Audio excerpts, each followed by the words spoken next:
নমস্কার সকলকে। তো আজকে আমরা পরবর্তী একটা বিষয় নিয়ে চলে এসেছি। তো তার আগে আমি বলবো একটা যারা এখনো পর্যন্ত সাবস্ক্রাইব করেননি তারা অবশ্যই সাবস্ক্রাইব করুন। আহ, এবং খুবই স্পেসিফিকভাবে এই ভিডিওগুলো বানিয়েছি আমি, কারণ এক্সট্রা কিছু নেই, যেগুলো খুবই এক্সাম পয়েন্ট অফ ভিউ থেকে ইম্পর্ট্যান্ট সেগুলো দিয়ে আমি বানানো। আহ, তো সুতরাং খুব ভালো লাগবে, দেখতে থাকুন। এবং আগের ভিডিওগুলো যদি এখনো না দেখে থাকেন তাহলে অবশ্যই সেগুলো দেখুন। এবং আজকে যে বিষয়টি নিয়ে আলোচনা করব, ন্যাশনাল পলিসি অন এডুকেশন 1968। তো এর আগে একটা কথা বলি,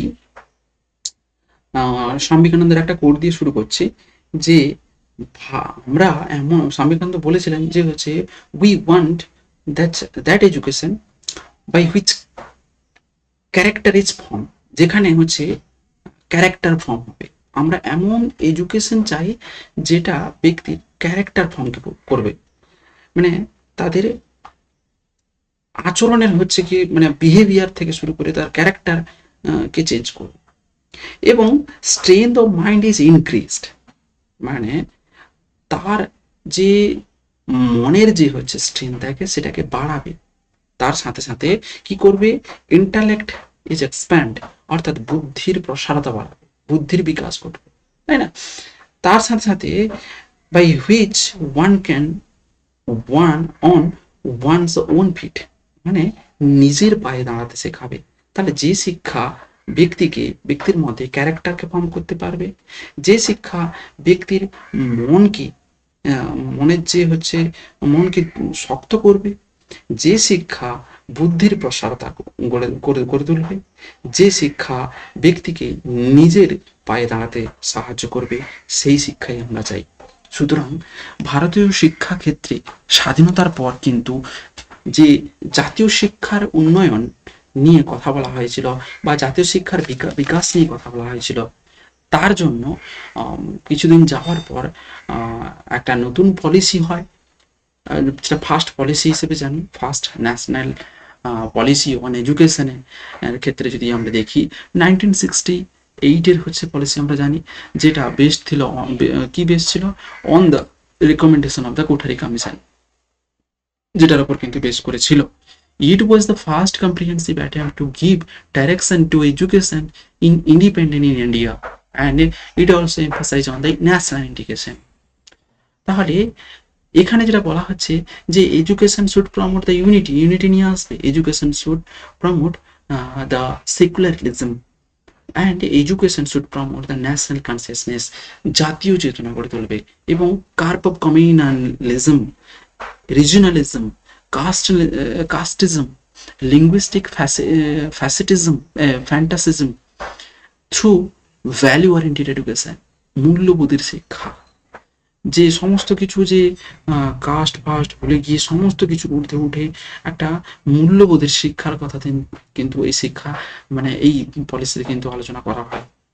এবং ইকুয়ালাইজেশন অফ এডুকেশনাল অপরচুনিটি, অর্থাৎ সমতা, যেটা হচ্ছে শিক্ষার সমান সুযোগ সুবিধা, যেখানে সবথেকে বেশি গুরুত্ব দেওয়া হয় যে বিভিন্ন ধরনের ডিসপ্যারিটিকে রিমুভ করার কথা বলা হয়, এবং ইকুয়াল অপরচুনিটি টু, কাদের জন্য, সকলের জন্য ইকুয়াল অপরচুনিটির কথা বলা হয়। এসটি, এসসি, ওবিসি, সকলের জন্য শিক্ষার কথা বলা হয়। গার্লস এবং ডিসঅ্যাডভান্টেজ গ্রুপ, যারা মেয়েরা রয়েছে এবং যারা ডিসঅ্যাডভান্টেজ সেকশন রয়েছে, তো তাদের জন্য কিন্তু শিক্ষার কথা বলা হয়। স্কলারশিপ, হোস্টেল, ইনসেন্টিভস, উইকার সেকশনের জন্য শিক্ষার কথা বলা হয়। তার সাথে সাথে ফ্রি অ্যান্ড কম্পালসারি এডুকেশনের কথা বলা হয়।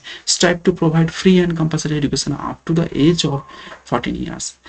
কত নম্বর আর্টিকেলে বলা হচ্ছে? 45 অফ দ্য কনস্টিটিউশন আর্টিকেল, অর্থাৎ যেখানে ফ্রি এবং কম্পালসারি এডুকেশন দেওয়ার কথা বলা হয়। Special emphasize on the reducing the drop out rate, বিশেষ করে সেই সময় ড্রপ আউট রেট কিন্তু বাড়ছিল, মানে বিদ্যালয়ে ছুট, অনেক শিক্ষার্থী ছিল বিদ্যালয়ে ভর্তি হওয়ার পর পড়াশোনা করেনি, ড্রপ আউট হয়েছে অনেক। তো এই যে বিষয়গুলোকে সেকেন্ডারি লেভেল, প্রাইমারি লেভেল, এগুলো কিন্তু কমানোর কথা বলা হয়েছে। তার সাথে সাথে 3 ল্যাঙ্গুয়েজ ফর্মুলা, যেখানে বলা হয়েছে introduce to promote the multilingual competence মধ্যে না থেকে অ্যান্ড ন্যাশনাল ইন্টিগ্রেশন নিয়ে আসার জন্য কিন্তু মাল্টি না থেকে নয়, মাল্টিলিঙ্গুয়ালিজম কম্পিটেন্সটাকে হচ্ছে কি বাড়ানো এবং তার সাথে 3 ল্যাঙ্গুয়েজ ফর্মুলাটাকে ইনকর্পোরেট করা। Regional language, mother tongue, English and Hindi, এগুলোকে কিন্তু রাখতে হবে 3 ল্যাঙ্গুয়েজ ফর্মুলায়। তার সাথে সাথে থাকবে আঞ্চলিক ভাষা টাষা, এগুলো তো বললাম, এবং development of the language, strengthening of the regional language as a medium of instruction. তাহলে মানে রিজনাল ল্যাঙ্গুয়েজ এর ক্ষেত্রে যেটা দেখা যায় মিডিয়াম অফ ইনস্ট্রাকশন হিসেবে থাকবে। প্রমোট করা হবে কি, হিন্দিকে প্রমোট করা হবে, এবং as a link of language safeguarding the role of English এবং preservation of the classical language, যেটা হচ্ছে সংস্কৃত, আরবিক, পার্সিয়ান ইত্যাদিকে গুরুত্ব দেওয়া। তার সাথে সাথে সায়েন্স এবং টেকনোলজিকে গুরুত্ব দেওয়া, সায়েন্স ম্যাথামেটিক্স, যে teaching of science, strengthening the laboratory and scientific আউটলুককে গুরুত্ব দেওয়া, ওয়ার্ক এক্সপিরিয়েন্স বাড়ানো, ভোকেশনালাইজেশন নিয়ে আসা। Education should be linked with the work and প্রোডাক্টিভিটিকে বাড়ানো। Education vocational course to prepare youth for employment, একটা যুব সমাজ তৈরি করা, যেটা এমপ্লয়মেন্ট যারা পাবে। ভোকেশনাল মানে বৃত্তিমুখী শিক্ষা অনেকটা শিক্ষার্থীকে নিজের পায়ে দাঁড়াতে সাহায্য করে। আমি বললাম না যে সেই শিক্ষা আমাদের দরকার, স্বামীকান্ত ডেফিনেশনে বললাম সেই শিক্ষা আমাদের দরকার যা আমাদেরকে নিজের পায়ে দাঁড়াতে সাহায্য করবে। Teacher education, status of the teachers, তো টিচার ট্রেনিংয়ের কথা বলা হয়, প্রফেশনাল ডেভেলপমেন্টের কথা বলা হয়, সার্ভিস কন্ডিশনের কথা বলা হচ্ছে, এবং recommendation of the teachers as the most important agent of the social change, because we know, we all of you know, the teacher is a key resource that can be change our social phenomena, তাই না? তো education for women, আসলে শিক্ষাটা হচ্ছে নারীদের জন্য। নারীদেরকে যদি আমরা উন্নতি না করতে পারি, শুধু নারীদেরকে পুরুষদেরকে পুরুষ শিক্ষায় শিক্ষিত করলে হবে না, নারীদেরকে অবশ্যই শিক্ষিত করতে হবে। তাদের জন্য স্পেশাল ব্যবস্থা গ্রহণ করতে হবে, স্পেশাল অ্যাটেনশন দিতে হবে, বিভিন্ন ধরনের জেন্ডার ডিসপ্যারিটি রাখা যাবে না, সেই সময় ছিল, তার জন্য এই কথাগুলো বলা হয়েছে। Expansion of the educational facility for the গার্লসের জন্য হচ্ছে বিভিন্ন ধরনের এডুকেশনাল ফ্যাসিলিটিস দেওয়ার কথা বলা হয়। Focus on the secondary education, অর্থাৎ কোয়ালিটেটিভ ইম্প্রুভমেন্ট নিয়ে আসার কথা বলা হয় সেকেন্ডারি এডুকেশন লেভেলে। Expansion of the facilities of the curriculum reforms, বিভিন্ন ধরনের পাঠ্যক্রমের রিফর্ম করার কথা বলা হয়। বেটার টিচিং এইডস ইউজ করার কথা বলা হয়েছিল,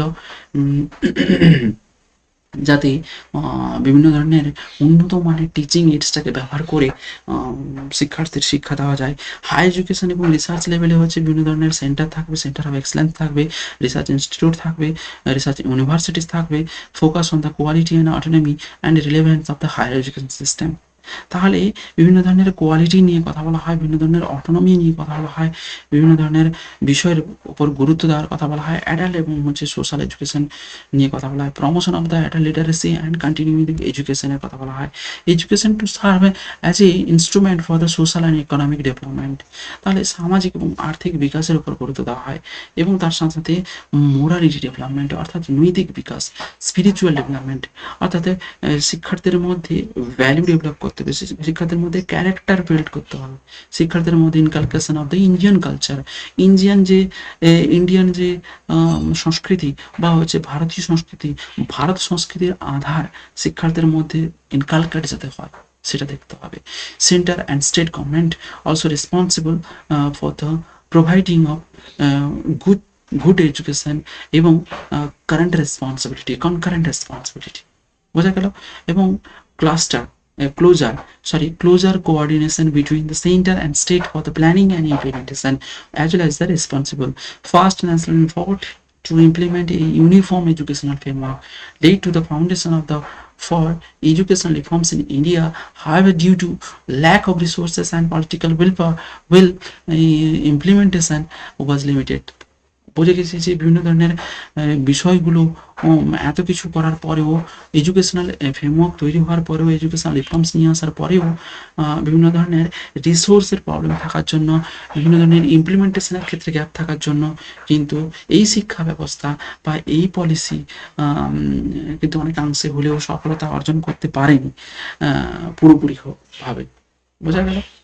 তো তো এতটা পর্যন্ত যে আমরা বিভিন্ন 1968-এর যে পলিসি, যা first policy in Indian education field, তো সেক্ষেত্রে যে বিষয়গুলোর উপর গুরুত্ব দেওয়া হয়েছে আশা করি বোঝা গেল। তো thank you so much, thanks to all of you.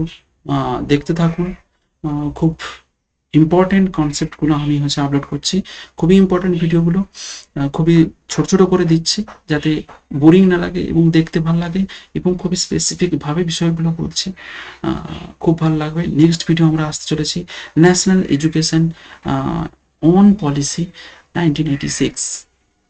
Thank you so much, thanks to all of you.